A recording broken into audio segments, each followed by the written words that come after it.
சிவப்பு படையின் வீரன் களத்தில் வெல்லும் துணிச்சல்காரன் காலம் கொடுத்த கடமை வீரன் ஞானம் புகழும் கலைஞர் பேரன்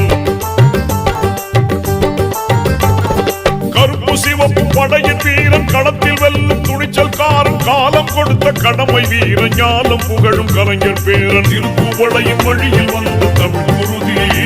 இளம் திராவிடருக்கு தலைமை தாங்கும் உதயநிதி திருக்குவளையின் வழியில் வந்த தமிழ் குருதி இளம் திராவிடருக்கு தலைமை தாங்கும் உதயநிதி